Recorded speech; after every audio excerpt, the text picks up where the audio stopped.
Gracias por continuar con nosotros. Se encuentra en el foro de ABC Noticias el secretario de Hacienda del Gobierno del Estado de Chihuahua, el doctor Arturo Fuentes Vélez, a quien le agradecemos que nos acompañe en el foro. Bienvenido, Arturo. Gracias, Sergio. Gracias. Buenas noches. Gracias por la oportunidad de estar aquí. Arturo, es muy importante para nosotros como ciudadanía conocer el estatus de las finanzas estatales. Y cuando llegamos a conocer un dato que en un momento dado pues afecta y contrasta con las decisiones y compromisos públicos del gobierno de Chihuahua, pues nos preocupa. Pero qué bien que tú nos aclares y nos precises este punto. Estoy hablando de la pública del gobierno del estado de Chihuahua. Gracias. Hemos encontrado una información, perdona que te interrumpa, Arturo. Hemos leído por ahí una información donde nos dice que la deuda pública del estado de Chihuahua, que Duarte la dejó en 47 mil millones de pesos aproximadamente, ha aumentado a 57 mil millones de pesos. Yo te pregunto directamente y que me contestes de manera objetiva. ¿La deuda pública de Chihuahua ha aumentado de los 47 mil millones de pesos que la dejó César Duarte? No ha aumentado, Sergio, y es una oportunidad que yo agradezco para aclarar este punto, porque se ha manejado de manera tendenciosa con el propósito de confundir a la opinión pública. La deuda del estado de Chihuahua de largo plazo no solo no ha aumentado, sino que ha disminuido gracias a que no hemos contratado en esta administración un solo peso adicional de deuda. La deuda, solamente lo que es la deuda pública de la administración anterior, cerró en 47.800 millones de pesos, números cerrados. Ahorita en la actualidad son 47.150 millones de pesos también, números cerrados. Estamos hablando de una disminución de 650 millones de pesos en lo que es la deuda bancaria y bursátil de largo plazo. Arturo, esto que tú nos estás diciendo de las cantidades, ¿nos lo está diciendo el secretario de Hacienda en una interpretación al interior de su dependencia o consta en algún reporte federal o estos análisis que se hacen para determinar la deuda de todos los estados? Te estoy citando las cifras de la página de la Secretaría de Hacienda y Crédito Público, que es transparenciafinanciera.gov.mx. Ahí están las cifras de deuda de todos los estados, en donde cualquiera de nuestros televidentes puede entrar, puede consultar estas cifras, y ahí se ve cada trimestre la evolución de la deuda de los estados. Y ahí van a encontrar algunas diferencias. La primera de ellas es que en la administración anterior no se tenían que reportar, por ejemplo, los créditos de corto plazo. Ahora ya aparece cada trimestre, se va actualizando la cifra que cada uno de los estados tiene contratado como créditos de corto plazo. ¿Qué son los créditos de corto plazo? Son aquellos préstamos a los que el gobierno tiene que recurrir para cubrir una necesidad temporal y se tienen que pagar en los siguientes 12 meses. Por eso se separan de lo que es la deuda bancaria de largo plazo. En los gobiernos, normalmente los créditos se contratan a 15, a 20 años y se separa por esa razón lo que son los créditos de largo plazo de lo que son los créditos de corto plazo. Que son en un momento dado las deudas que se vienen arrastrando de otras administraciones, que se agravó de manera extrema con César Duarte y que ustedes la han retomado, pero no la han incrementado, sino la han disminuido en un porcentaje X. Se ha disminuido la deuda bancaria de largo plazo, que es el dato que yo te acabo de citar.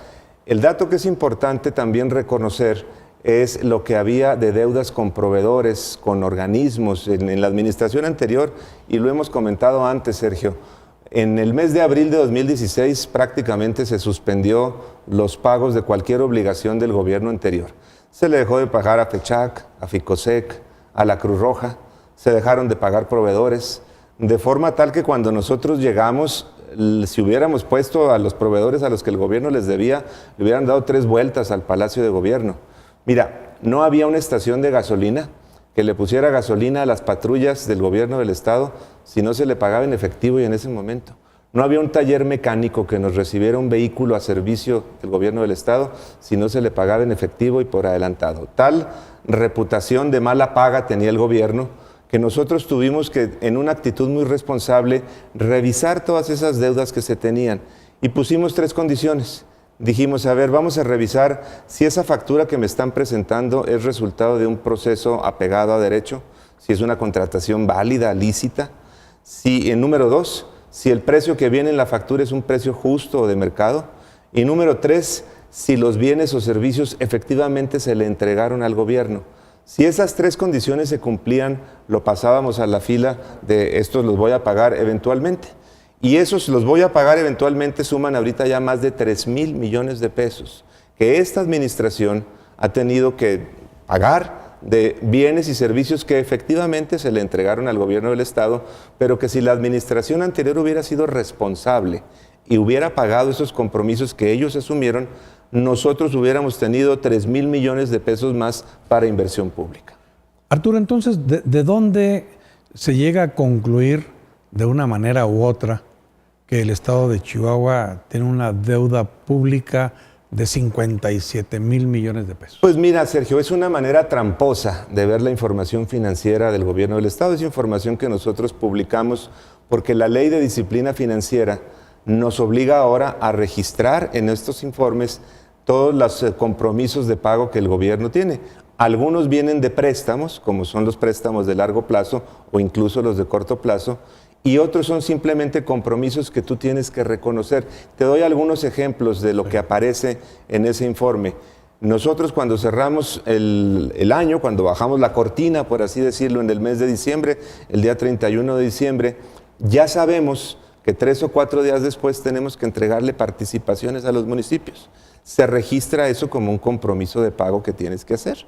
Ya sabemos que el día 15 de enero les tenemos que entregar a los maestros la segunda parte del aguinaldo. O sea, se registra como una deuda, se registra como un pasivo. Y así dice el rubro, otros pasivos. Otros pasivos. Pero, y ese otro pasivos, ustedes los pagan pues a la siguiente quincena de enero. Exactamente, muchos de ellos así se pagan. Pero ya se registró como pasivo. Se registra y por eso es incorrecto. Y esos pasivos los suman a los 47,000 y dice, ya aumentó la deuda por esos pasivos, no obstante que se pueden pagar en 15 días. Por eso parece como que la deuda hubiera aumentado, cuando la deuda, como decíamos al inicio de la charla, no solo no ha aumentado, sino que ha disminuido.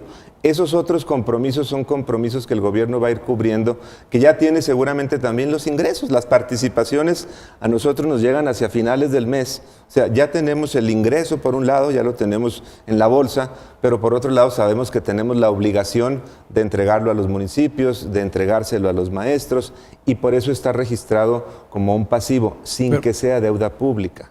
Es un pasivo sin que haya habido de por medio un préstamo. Exactamente. Nunca hubo un crédito, nunca hubo un préstamo. En estos aspectos. Por eso es incorrecto sumarlo. Por ejemplo, con los maestros, decías tú. Sí, o sea, es un compromiso que yo tengo de pagarles la segunda parte del aguinaldo.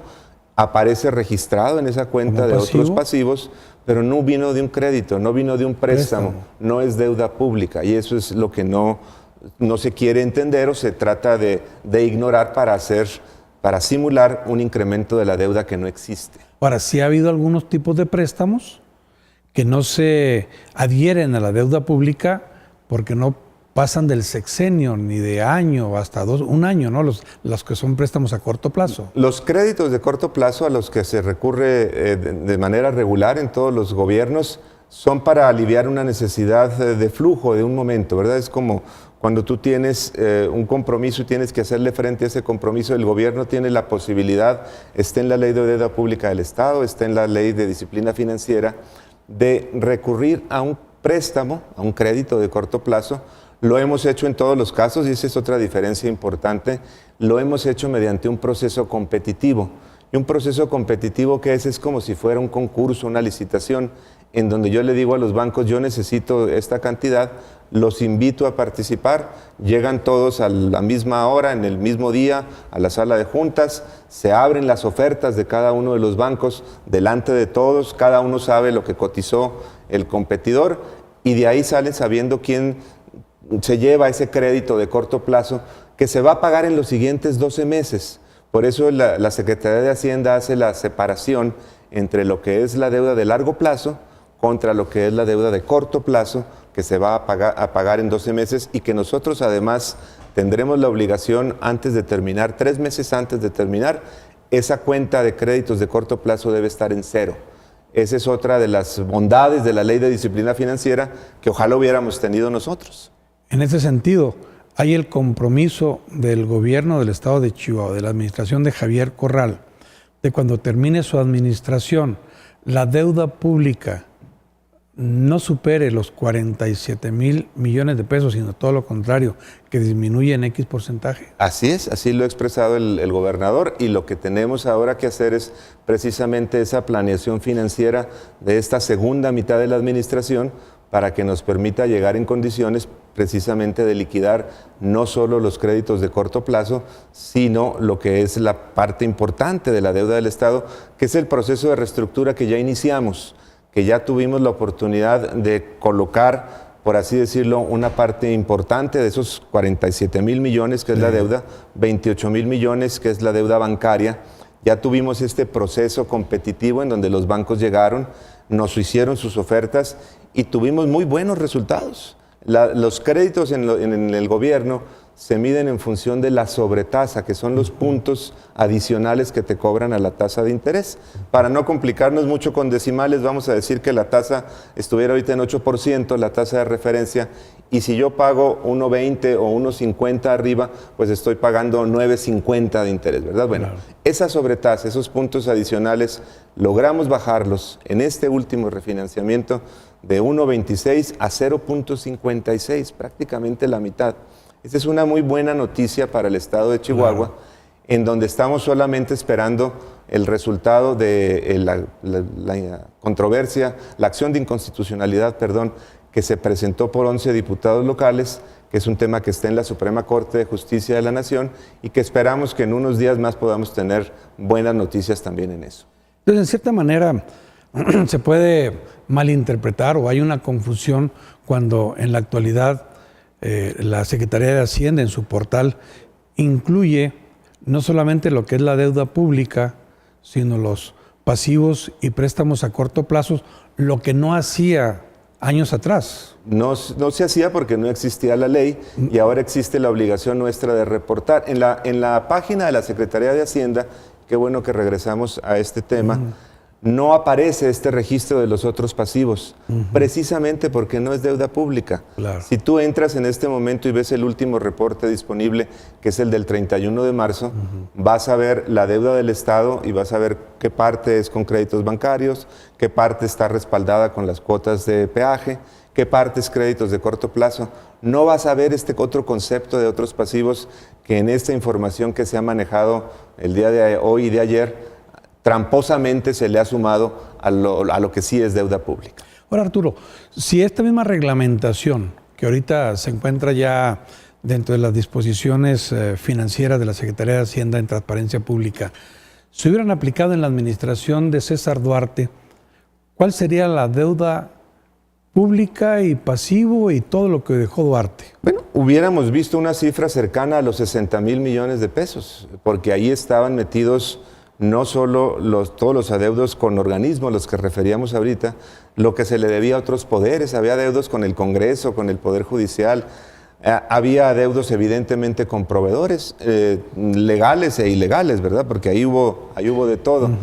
Ese fue el trabajo arduo que tuvimos que hacer en los primeros meses de la administración, de poder separar lo que había que pagar, porque era un reclamo válido de un proveedor, de un micro, pequeño empresario chihuahuense, del cual dependían 4 o 5 familias y a lo mejor la viabilidad de su empresa, de aquellas cosas que no había que pagar porque no eran resultado de un proceso de contratación lícito o se había recibido el servicio. Desde el punto de vista genérico, podríamos decir que la deuda que dejó César Duarte no se limitó a los 47,000 millones de pesos, sino a los 60,000 millones de pesos. Efectivamente, porque nosotros, esta administración, hemos cubierto ya 3,000 millones de pesos de esos pasivos. 3,000 millones de pesos de pasivos de la administración anterior. Bueno, y hablando de lo que han pagado y que en un momento dado, si no se hubiera pagado, se hubieran invertido en mucha obra pública, etcétera,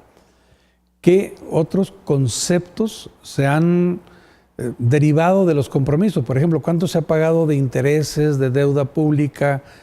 Juntando todo ese caudal, ¿cuánto ha desperdiciado, entre comillas, porque no lo invierte en la actualidad, sino respondido a los compromisos de la actual administración.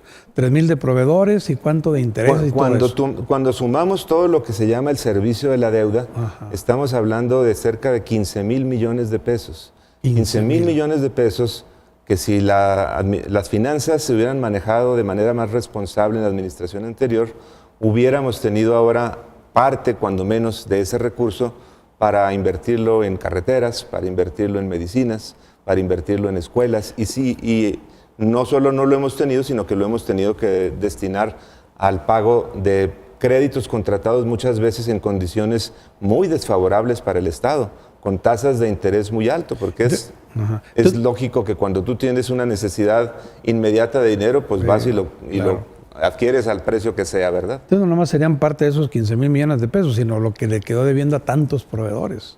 Estamos hablando de cantidades ya fuertes, ¿no? Sí, pues eso va en la parte de los 8,000 millones de pesos de proveedores de la administración anterior. Bueno, pues Arturo, tú nos has ya precisado ya con mucha claridad la situación. Una pregunta adicional, ¿qué ha pasado con la reestructuración o la negociación de la deuda de esos 21,000 millones? 28, pues te decía, tuvimos ya el evento de recepción de ofertas con muy buenos resultados. Están todos los bancos en espera de la resolución de la Corte en este sentido. Está corriendo el tiempo, las ofertas son válidas por 90 días.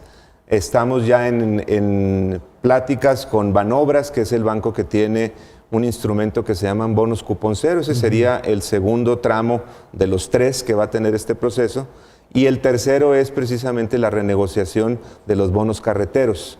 El proyecto nuestro implica concluir estas 3 etapas antes del 15 de agosto. Entonces yo cierro esta entrevista, Arturo, si tú me lo permites, reiterándote la pregunta. El compromiso de la administración de Javier Corral como gobernador y tú como secretario de Hacienda es que al término no sea un centavo más de que lo que dejó César Duarte, sino por el contrario, que disminuya la deuda pública. Es correcto, ese es el compromiso. La deuda no se incrementará, la deuda se entregará, no solamente la deuda se entregará en un menor monto del que se recibió, sino que se entregará en mejores condiciones, lo que le va a permitir a la administración siguiente, a las administraciones siguientes, realizar pagos menores y tener más recursos disponibles para inversión. Ahora, otra pregunta. César Duarte, nos dices, dejó deudas a proveedores por 3,000 millones de pesos. Esas son las que nosotros ya hemos pagado. Fueron 8,000 millones de pesos. ¿Qué con las deudas que pueda dejar la administración de Javier Corral al término de su administración con proveedores? Bueno, es lo que te decía hace un momento, estamos ya en el proceso de planeación financiera precisamente por esta restricción de terminar de pagar todos los créditos de corto plazo 90 días antes de que termine la administración, y ahí también va el tema de los proveedores. Nosotros habremos de entregar pues un mejor panorama en el tema de adeudos con proveedores que el que recibimos definitivamente. Es parte del compromiso del gobernador y en eso estaremos trabajando de aquí hasta el último día de la administración. Arturo, yo te agradezco que hayas acudido aquí al Canal 28 para darnos esta explicación, si hay algún tema que se nos haya pasado y que quieras tú compartirlo. No, al contrario, Sergio, el agradecido soy yo por la oportunidad de estar aquí nuevamente en estas instalaciones. Muchas gracias por habernos acompañado. Platicamos con el secretario de Hacienda del Gobierno del Estado de Chihuahua, el doctor Arturo Fuentes Vélez. Regresamos en un momento.